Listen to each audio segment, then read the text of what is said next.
Chapter 20. Silver's Embassy. Sure enough, there were two men just outside the stockade, one of them waving a white cloth, the other no less a person than Silver himself, standing placidly by. It was still quite early, and the coldest morning that I think I ever was abroad in, a chill that pierced me to the marrow.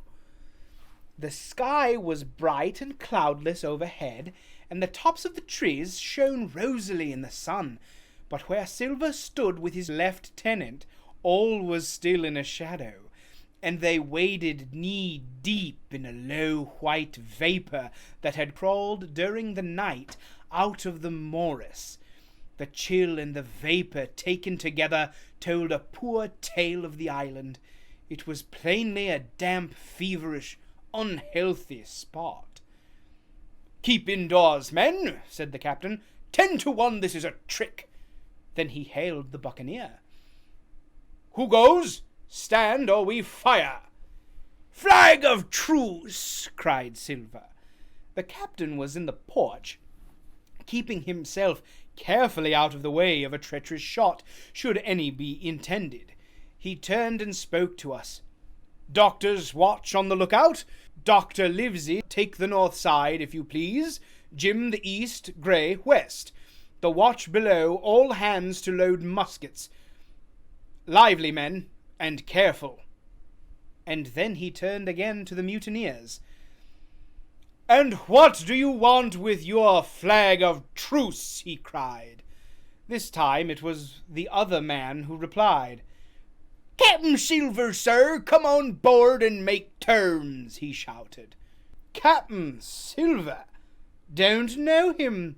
Who's he?" cried the captain, and we could hear him adding to himself, "Captain, is it, my heart, and here's promotion." Long John answered for himself, "Me, sir. These poor lads have chosen me captain after your desertion, sir," laying a particular emphasis upon the word desertion. "We're willing to submit if we can come to terms, and no bones about it. All I ask is your word, Captain Smollet, to let me safe and sound out of this here stockade, and 1 minute to get out a shot before a gun is fired." "My man," said Captain Smollet, "I have not the slightest desire to talk to you. If you wish to talk to me, then you can come, that's all. If there's any treachery, it'll be on your side, and the Lord help you." "That's enough, Captain," shouted Long John cheerily. "A word from you's enough. I know a gentleman, and you may lay to that." We could see the man who carried the flag of truce attempting to hold Silver back. Nor was that wonderful, seeing how cavalier had been the captain's answer. But Silver laughed at him aloud and slapped him on the back, as if the idea of alarm had been absurd. Then he advanced to the stockade, threw over his crutch, got a leg up, and with great vigor and skill succeeded in surmounting the fence and dropping safely to the other side. I will confess that I was far too much taken up with what was going on to be of the slightest use as sentry. Indeed, I had already deserted my eastern loophole and crept up behind the captain, who had now seated himself on the threshold, with his elbows on his knees, his head in his hands, and his eyes fixed on the water as it bubbled out of the old iron kettle in the sand. He was whistling "Come, lasses and lads." Silver had terrible hard work getting up the knoll. What with the steepness of the incline, the thick tree stumps, and the soft sand, he and his crutch were as helpless as a ship in stays. But he stuck to it like a man in silence, and at last arrived before the captain, whom he saluted in the most handsome style. He was tricked out in his best, an immense blue coat, thick with brass buttons, hung as low to his knees, and a fine lace that was set on the back of his head. "Here you are, my man," said the captain, raising his head. "You had better sit down." "You ain't a-goin' to let me inside, Cap'n," complained Long John. "It's a main cold mornin', to be sure, to sit outside upon the sand." "Why, Silver," said the captain, "if you had pleased to be an honest man, you might have been sitting in your galley. It's your own doing. You're either my ship's cook, and then you were treated handsome, or Captain Silver, a common mutineer and pirate, and then you can go hang." "Well, well, Captain," returned the sea cook, sitting down as he was bidden on the sand, "you'll have to give me a hand up again, that's all. A sweet, pretty place you have of it here. Oh, there's Jim, the top of the morning to you, Jim. Doctor, here's my service. Why, there you all are together in a happy family, in a manner of speaking." "If you have anything to say, my man, better say it," said the captain. "Right you were, Captain Smollet," replied Silver. "Duty is duty, to be sure. Well, now, you look here, that was a good lay of yours last night. I don't deny it was a good lay. Some of you was pretty handy with a handspike end, and I'll not deny neither, but what some of my people was shook. Maybe all was shook, maybe I was shook myself, maybe that's why I'm here for terms. But you mark me, Captain, it won't do twice, by thunder. We'll have to do sentry go and ease off a point or so on the rum. Maybe you think we were all a sheet in the wind's eye, but I'll tell you I was sober. I was only dog-tired, and if I'd awoke a second sooner, I'd a cut you at the act, I would. He wasn't dead when I got round to him, not he." "Well," says Captain Smollet, as cool as can be. All that Silver said was a riddle to him, but you would never have guessed it from his tone. As for me, I began to have an inkling. Ben Gunn's last words came back to my mind. I began to suppose that he had paid the buccaneers a visit while they all lay drunk together round their fire, and I reckoned up with glee that we had only 14 enemies to deal with. "Well, here it is," said Silver. "We want that treasure, and we'll have it. That's our point. You would just as soon save our lives, I reckon, and that's yours. You have a chart, haven't you?" "That's as may be," replied the captain. "Oh, well, you have, I know that," replied Long John. "You needn't be so husky with a man. There ain't a particle of service in that, and you may lay to it. What I mean is, we want your chart. Now, I never meant you no harm myself." "That won't do with me, my man," interrupted the captain. "We know exactly what you meant to do, and we don't care for now. You see, you can't do it." And the captain looked at him calmly and proceeded to fill a pipe. "If Abe Gray—" Silver broke out.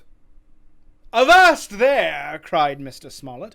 "Gray told me nothing, and I asked him nothing. And what's more, I would see you and him and this whole island blown clean out of the water into blazes first. So there's my mind for you, my man, on that." This little whiff of temper seemed to cool Silver down. He had been growing nettled before, but now he pulled himself together. "Like enough," said he.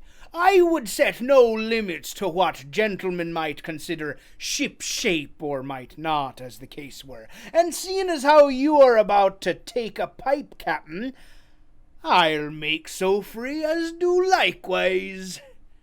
And he filled a pipe and lighted it, and the two men sat silently smoking for quite a while, now looking at each other in the face, now stopping their tobacco, now leaning forward to spit. It was as good as the play to see them. "Now," resumed Silver, "here it is. You give us the chart to get the treasure by, and drop shooting poor seamen and stoven of their heads in while asleep. You do that, and we'll offer you a choice. Either you come aboard along of us once the treasure is shipped, and then we'll give you my affidavy upon my word of honor to clap you somewhere safe ashore. Or if that ain't to your fancy, some of my hands being rough and having old scores on account of hazing, then you can stay here, you can. We'll divide stores with you, man for man, and I'll give you my affidavy, as before, to speak the first ship I sight, and send 'em here to pick you up. Now, you'll own that's talking. Handsomer you couldn't look to get now, you. And I hope, raising his voice, that all hands in this here blockhouse will overhaul my words, for what is spoke to one is spoke to all. Captain Smollet rose from his seat and knocked out the ashes of his pipe in the palm of his hand. Is that all? He asked. Every last word, by thunder, answered John. Refuse that, and you've seen the last of me but musket balls. Very good, said the captain. Now you'll hear me. If you'll come up one by one, unarmed, I'll engage to clap you all in irons and take you home to a fair trial in England. If you won't, my name is Alexander Smollet. I've flown my sovereign's colours, and I'll see you all to Davy Jones. You can't find the treasure, you can't sail the ship. There's not a man among you fit to sail the ship. You can't fight us. Grey there got away from 5 of you. Your ship's in irons, Master Silver. You're on a lee shore, and so you'll find. I stand here and tell you so, and they're the last good words you'll get from me, for in the name of heaven I'll put a bullet in your back when I next see you. Tramp, my lad, bundle out of this, please, hand over hand, and double quick. Silver's face was a picture. His eyes stared in his head with wrath. He shook the fire out of his pipe. Give me a hand up, he cried. Not I, returned the captain. Who'll give me a hand up, he roared. Not a man among us moved. Growling the foulest imprecations, he crawled along the sand till he got hold of the porch and could hoist himself again upon his crutch. Then he spat into the spring. There, he cried, that's what I think of ye. Before an hour's out, I'll stove in your old blockhouse like a rum puncheon. Laugh, by thunder, laugh before an hour's out. You'll laugh upon the other side. Them that die'll be the lucky ones. And with a dreadful oath he stumbled off, ploughed down the sand, was helped across the stockade after 4 or 5 failures by the man with the flag of truce, and disappeared in an instant afterwards among the trees.